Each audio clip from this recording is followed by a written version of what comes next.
ইউনূসের সাথে যেভাবে মানুষের ইন্টারঅ্যাক্ট করতে দেওয়া হয়েছে, এটা আসলে কোনো সিকিউরিটির মানে ইয়ের মধ্যে এটা পড়ে না। ডক্টর ইউনূসের জীবন হাসিনার থেকে অনেক মূল্যবান। হাসিনার কোনো নিরাপত্তা থ্রেটই ছিল না, সেইটাতে বাজারিকরণ করছে। কিন্তু সত্যিকার ঝুঁকিতে আছেন ডক্টর ইউনূস, তার দিকে এখন সকল দিকের টার্গেট হচ্ছে। এক্সক্লুসিভ বিষয়, ছদ্মবেশে ঘুরছেন দুই উপদেষ্টা, গোয়েন্দা সংস্থা রয়ের মিশন। এ লক্ষ্যে তৈরি হচ্ছে মাস্টার প্ল্যান। নিজেদের অবস্থান জানান দিতে প্রতিদিনই দেশের কোথাও না কোথাও ঝটিকা মিছিল করছে আওয়ামী লীগ ও এর সহযোগী সংগঠনগুলো। হাজারো শহীদের রক্তের উপর দাঁড়িয়ে ফের বড় ফ্যাসিস্ট হয়ে ফিরে আসার জানান দিচ্ছে আওয়ামী লীগ। এমনকি এখন তারা দেশের মধ্যে সংগঠিত হতে শুরু করেছে।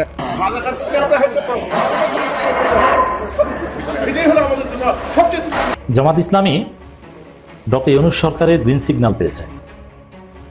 এটা জামাত শিবিরের জন্য একটা বিশাল সুখবর, বিরাট সুখবর। 4 দিনের মধ্যে জামাতের অভূতপূর্ব অর্জন, যুগান্তকারী অর্জন। আসসালামু আলাইকুম দর্শক, নতুন একটা নিউজে আপনাকে স্বাগতম। প্রিয় দর্শক, আওয়ামী লীগকে ফেরাতে দেশি বিদেশি মাস্টার প্ল্যান, বড় হচ্ছে মিছিল, বাংলাদেশ নিয়ে গভীর চক্রান্ত ফাঁস।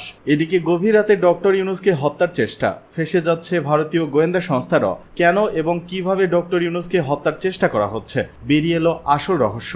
অপরদিকে ডক্টর ইউনূসের গ্রিন সিগন্যাল, জামায়াত আসল জিনিস পেতে যাচ্ছে। 4 দিনে জামায়াতের যুগান্তকারী বিজয়। ডক্টর ইউনূসকে হত্যার চেষ্টা, আওয়ামী লীগকে ফেরাতে দেশি বিদেশি মাস্টার প্ল্যান ফাঁস, 4 দিনে জামায়াতের যুগান্তকারী বিজয় পাওয়ার ঘটনা ও প্রেক্ষাপট নিয়ে করা আমাদের আজকের ভিডিওটি খুবই গুরুত্বপূর্ণ। ভিডিওটি শুরু থেকে শেষ পর্যন্ত ধৈর্য সহকারে দেখে একটি লাইক দিয়ে সবাইকে শেয়ার করে দিন। আমাদের চ্যানেলে নতুন হলে চ্যানেলটি সাবস্ক্রাইব করে পাশে থাকা বেল আইকনে ক্লিক করে রাখুন। আমাদের ভিডিওটি আপনি বাংলাদেশের কোন জেলায় বসে দেখছেন বা শুনছেন সেটি অবশ্যই কমেন্ট বক্সে কমেন্ট করে জানিয়ে দিতে ভুলবেন না। হাজারো শহীদের রক্তের উপর দাঁড়িয়ে ফের বড় ফ্যাসিস্ট হয়ে ফিরে আসার জানান দিচ্ছে আওয়ামী লীগ। এমনকি এখন তারা দেশের মধ্যে সংগঠিত হতে শুরু করেছে। মাঝে মধ্যে রাজধানী ঢাকা সহ দেশের বিভিন্ন স্থানে ঝটিকা মিছিল করছেন তারা। প্রকাশ্যে সমাবেশ করার প্রস্তুতি নিতে গোপনে জড়ো হচ্ছেন। একই সঙ্গে বর্তমান অন্তর্বর্তীকালীন সরকারের বিরুদ্ধে নিয়মিত বক্তৃতা, বিবৃতি দেয়া অব্যাহত আছে। শুরুর দিকে আওয়ামী লীগের মিছিলে অংশ নেওয়া নেতাকর্মীরা সংখ্যায় কম থাকলেও ক্রমেই তা বড় হচ্ছে। এদিকে ছাত্র জনতার নজিরবিহীন গণ অভ্যুত্থানের মুখে ক্ষমতাচ্যুত হওয়ার মাত্র 8 মাসের মাথায় আওয়ামী লীগের এই সক্রিয় হওয়া এবং ভয়ভীতি উপেক্ষা করে রাজপথে প্রকাশ্যে ঝটিকা মিছিল করা নিয়ে নানান প্রশ্নের জন্ম দিয়েছে। কারা তাদের নেপথ্যে থেকে মদত দিচ্ছে এবং কাদের আশ্রয় প্রশ্রয়ে দলটির নেতাকর্মীরা মাঠে নামছেন, সন্দেহের তীর পুলিশ এবং সিভিল প্রশাসন ছাড়াও কয়েকটি রাজনৈতিক দলের দিকে। বিশ্লেষকরা বলছেন, প্রশাসনের মধ্য থেকে সবুজ সংকেত না থাকলে এত বড় গণহত্যার পর দলটির মাঠে নামার কথাই না। বিশেষ করে প্রশাসনের মধ্যে ঘাপটি মেরে থাকা আওয়ামী দোসররা কৌশলের সমর্থন ও উস্কানি দিচ্ছে। এছাড়া কেউ কেউ মনে করেন, রাজনীতিতে তৃতীয় বিকল্প শক্তি ঠেকাতে যারা ইনক্লুসিভ নির্বাচন করার শর্ত ছাড়াও নানাভাবে বয়ান্তরি করছে, তাদের পর্দার আড়ালে সমর্থন দিচ্ছে রাজনৈতিক দলের কেউ কেউ। এমনকি আওয়ামী লীগকে সংসদে বিরোধী দল বানানোর গভীর চক্রান্ত চলছে। সংশ্লিষ্টরা বলছেন, সময় থাকতে সতর্ক না হলে এবং দ্রুত আওয়ামী লীগকে নিষিদ্ধ করা না হলে ক্ষমতাচ্যুত এই দলটির নেতাকর্মীদের এই ধরনের অপতৎপরতা বাড়তেই থাকবে। ফলে নির্বাচনী তফসিল ঘোষণা হলে আওয়ামী লীগ পুরনো চেহারায় ফিরে আসবে। ফের অশান্ত হবে দেশের রাজনৈতিক পরিস্থিতি। পরবর্তী সময়ে যার খেসারত দিতে হবে পুরো জাতিকে। ইউনূসের সাথে যেভাবে মানুষের ইন্টারঅ্যাক্ট করতে দেওয়া হয়েছে, এটা আসলে কোনো সিকিউরিটির মানে ইয়ের মধ্যে এটা পড়ে না। ডক্টর ইউনূসের জীবন হাসিনার থেকে অনেক মূল্যবান। হাসিনার কোনো নিরাপত্তা থ্রেটই ছিল না, সেইটাতে বাজারিকরণ করছে। কিন্তু সত্যিকার ঝুঁকিতে আছেন ডক্টর ইউনূস, তার দিকে এখন সকল দিকের টার্গেট। তো সেই জায়গাটা আমার মনে হয়েছে নিরাপত্তা বাড়ানো উচিত, বা তাকে জনবিচ্ছিন্ন করে নয়। আপনি কিছু বলতে চাচ্ছেন? জি, কনক ভাই, যে আপনি একটা সংস্কারের কথা বলেছেন, এটা কিন্তু একটা খুব কিন্তু বার্নিং ইস্যু। আমি ডক্টর ইউনূস সম্পর্কেও আসবো। উনি নো ডাউট আমাদের জন্য একটা আছে, ওনাকে প্রটেক্ট করতে হবে যে কোনো উপায়ে হোক। কিন্তু আবার সেই প্রটেকশন করতে যায় অতি দর্দি হয়ে যাচ্ছে ডক্টর ইউনূসের প্রতি। এটাও ক্ষতির কারণ হচ্ছে। এখন মনে করেন সংস্কারকে, একটা কথা হলো সংস্কার অবশ্যই দরকার, কিন্তু এটাকে কেন নির্বাচনের মুখোমুখি দাঁড় করানো হচ্ছে, আমার প্রশ্নটাই এখানে। এখন এমন হয়েছে, এখন যদি আপনি নির্বাচনের কথা বলেন, এটা কবিরা গুনার মতো হয়ে গেছে, কিচ্ছু বলা যাবে না। এটা এক ধরনের হুজুক। আমি আপনাদের সবাইকে অনুরোধ করবো, এটা কোনো বিশেষ দলের জন্য না। আমার অবস্থান জানেন, আমি যে অবস্থায় ছিল, আমি ডিপলিটিসাইজেশনের এগেনস্টে। এটা ক্ষতিকর, এটা যেই হোক। সেই ডিপলিটিসাইজেশনের জন্য আমি ডক্টর ইউনূসকে যদি আমাকে আত্মীকরণ করতে হয় বা একটা রাখতে হয় ক্ষমতা, সেটা তো একটা ভালো প্রসেস আছে, সেটা ডেমোক্রেটিক, এটা নিয়মের মধ্যেই করা যায়। আপনি 1 নাম্বার কাজ করবেন, 1 নাম্বার পদ্ধতিতেই করা সম্ভব। ওনার জন্য সেই গণতান্ত্রিক ধারা সেটাকে ব্যাহত করার প্রয়োজন নাই। আমি দেখছি, হয়তো আমি জানি না কনক ভাই আপনি আমার সাথে এগ্রি করেন কিনা, যে অনেকেই বলছে না ডক্টর ইউনূসকে 5 বছর রাখতে হবে, কারো 10 বছর রাখতে, মানে আবেগ এমন জায়গায় চলে গেছে, এটা অতি দরদি ডক্টর ইউনূসকে ক্ষতি করছে। উনি আমাদের আছেন, আমি একটা লেখা লিখেছি আজকে, হয়তো আমার দেশে আসতে পারে এই কারণে যে ডক্টর ইউনূস তার ব্যবহার, তাকে ইউজ করা বরং তাকে অপব্যবহার করা। এখন ডক্টর ইউনূস যে কথাটা বললেন, আপনারা যেটা বলছেন তার নিরাপত্তার জন্য, এটা রিয়েলি অ্যালার্মিং। কেন ওনার প্রতি এটা দেওয়া হবে না? উনি আমাদের আছে। মিনা ভাই, আমি একটু আপনার আগের প্রসঙ্গটা একটু বলি, যে ধরুন ডক্টর ইউনূস গত 8 মাসে তার যে ক্যারিশমা দেখিয়েছেন ইন্টারন্যাশনাল লেভেলে, মানে হাসিনার ইকোনমি যে লেভেলে রেখে গেছিল, আপনি কি মনে করেন যে আমরা যদি ইমিডিয়েট পাস যদি বিএনপি ক্ষমতায় আসতো 3 মাসের মধ্যে মুখ থুবড়ে পড়তো?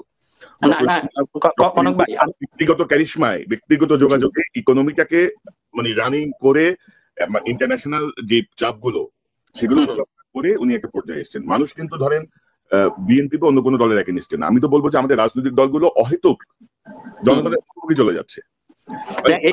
আপনি এখন ধরেন রাজনৈতিক দলগুলো ভাই ক্ষমতা আসলে কে সংস্কার করবে? আপনি বলেন না, কি সংস্কার করবে? সব তো বাইরে ভাই।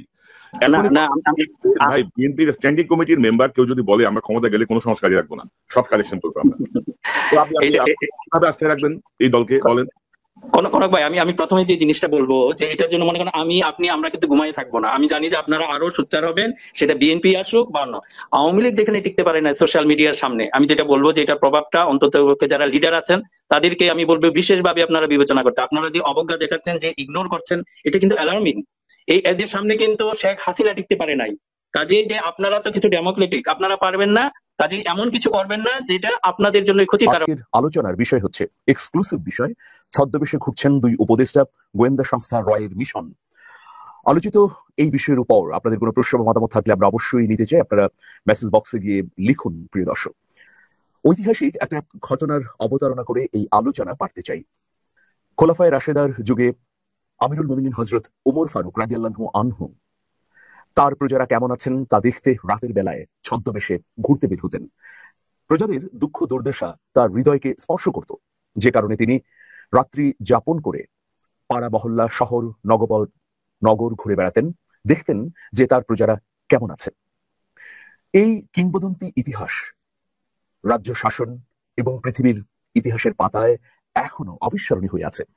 সেই পথ ধরে উসমানীয় খেলাফতের অনেক বাদশারা তাদের প্রজাদের সুখ শান্তিতে রাখবার জন্য নানা ধরনের কর্মপন্থাও গ্রহণ করেছিলেন।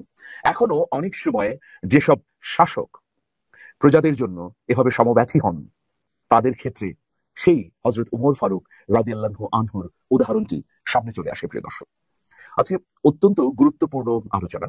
এই আলোচনার দুটো দিক রয়েছে। প্রথম দিক 2 জন উপদেষ্টাকে নিয়ে, আর দ্বিতীয় দিক ভারতের গোয়েন্দা সংস্থা রয়ের বাংলাদেশে যে তৎপরতা চলছে সেটি নিয়ে। থাকুন শেষ পর্যন্ত। প্রিয় দর্শক, একটি ছবি আপনাদেরকে দেখাতে চাই এই আলোচনার শুরুতেই। এই ছবিটিকে আপনারা চিনতে পেরেছেন কিনা সেটি অবশ্যই জানাবেন। প্রিয় দর্শক, দেখুন একটি ছবি আমি দেখাচ্ছি। এই একটা ছবি দেখতে পাচ্ছেন নিশ্চয়ই আপনারা যারা এই মুহূর্তে লাইভ দেখছেন। একটা ছবি আপনাদেরকে দেখাচ্ছি। আপনারা কি এই ব্যক্তিকে চিনতে পেরেছেন? যাকে আমি দেখাচ্ছি তাকে চিনতে পেরেছেন কিনা? যদি চিনতে পারেন আপনারা কমেন্ট করতে পারেন। জামাত ইসলামী ডক্টর ইউনূস সরকারের গ্রিন সিগন্যাল পেয়েছে। এটা জামাত শিবিরের জন্য একটা বিশাল সুখবর, বিরাট সুখবর। 4 দিনের মধ্যে জামাতের অভূতপূর্ব অর্জন, যুগান্তকারী অর্জন। দর্শক, তারেক রহমান খালেদা জিয়ার সাথে আমিরে জামাতের বৈঠকের পর জামাতের দীর্ঘদিনের অবস্থান থেকে সরে এসে আমিরে জামাত রোজার আগে নির্বাচনের দাবি করেছিলেন। সেই দাবি করাটা ছিল ডক্টর ইউনূসকে চাপ প্রয়োগ করা, যে বিএনপিও নির্বাচন চাই, আমরাও নির্বাচন চাই, ডক্টর ইউনূস এখন আপনি কি করবেন? এই চাপ প্রয়োগ কেন ছিল? আসিফ নজরুল, উপদেষ্টা মাহফুজ এরা জামাতের সাথে চালাকি করেছিল 2টা বিষয় নিয়ে।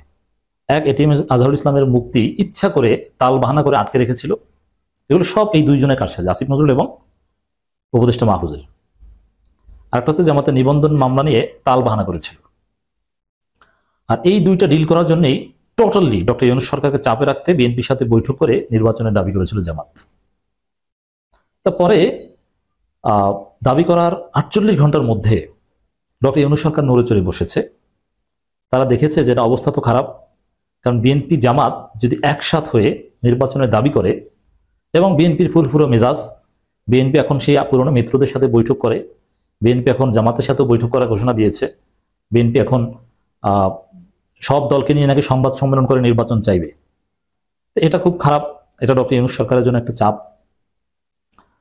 এই জন্যে ডক্টর ইউনূস সরকার নড়ে চড়ে বসে সিদ্ধান্ত নিয়েছে, না, জামাত যে কারণে বিএনপির সাথে মিলেছে, আমরা যে বিষয়টা নিয়ে চালাকি করার কারণে জামাত অভিমান করে বিএনপির সাথে আপোষ করেছে, ওই জিনিস দুইটা দিয়ে দিই। 48 ঘন্টার পর ডাক্তার শফিকুর রহমান দেশে আসলেন, তারপর মার্কিন একটা প্রতিনিধি দলের সাথে মিটিং শেষে রোজার আগে নির্বাচন চাইলেন।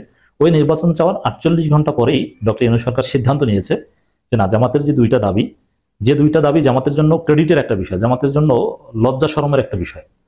এদেশে 80% মানুষও যদি জামাতকে ভোট দেয়, তারপরেও যদি জামাত নিবন্ধন না ফিরে পায় এবং এটি মাজহারুল ইসলামকে মুক্ত করতে না পারে, এটা জামাতের জন্য প্রচন্ড লজ্জার।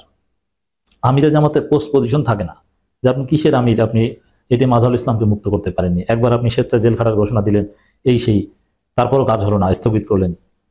প্রচন্ড চাপের মধ্যে ছিল ডাক্তার শফিকুর রহমান। এই জন্যই লন্ডনে তারেক রহমানের সাথে বৈঠক করে ডক্টর ইউনূস সরকারের সাথে ডিল করার একটা কৌশল।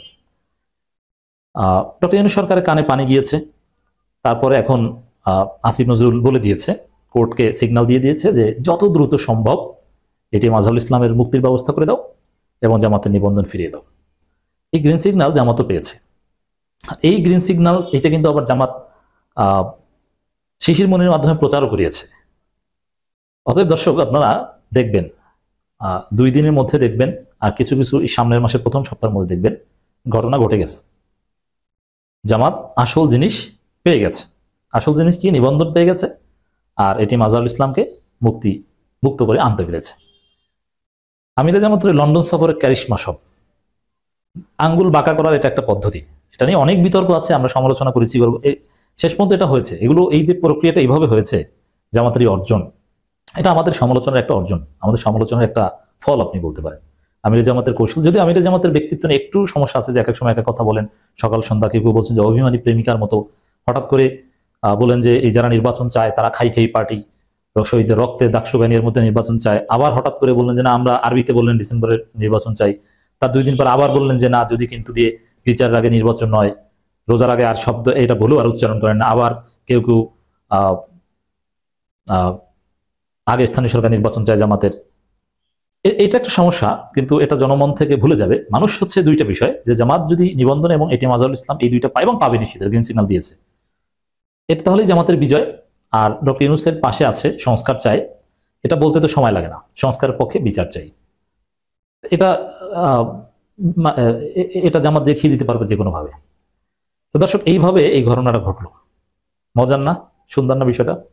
এদিকে শেখ হাসিনা সহ শেখ পরিবারের 10 সদস্যের এনআইডি কার্ড লক। গণঅভ্যুত্থানে ক্ষমতাচ্যুত স্বৈরাচার শেখ হাসিনা সহ শেখ পরিবারের 10 জন সদস্যের জাতীয় পরিচয়পত্র এনআইডি লক করেছে নির্বাচন কমিশন ইসির অধীন জাতীয় পরিচয়পত্র নিবন্ধন অনুবিভাগ। আজ সোমবার নির্বাচন কমিশন সূত্র বিষয়টি জানিয়েছে। সংশ্লিষ্ট একাধিক সূত্র জানিয়েছে, একটি চিঠির মাধ্যমে এ তালিকাভুক্ত 10 জনের এনআইডি লক করা হয়। গত বছরের 5 আগস্ট ছাত্র জনতার আন্দোলনের মুখে শেখ হাসিনা ভারতে পালিয়ে যান এবং এখন সেখানে অবস্থান করছেন। ভারত বাংলাদেশের মধ্যে বন্দি প্রত্যর্পণ চুক্তি থাকায় শেখ হাসিনাকে দেশে ফিরিয়ে আনতে বাংলাদেশ সরকার আনুষ্ঠানিকভাবে ভারতের কাছে আবেদনও জানিয়েছে।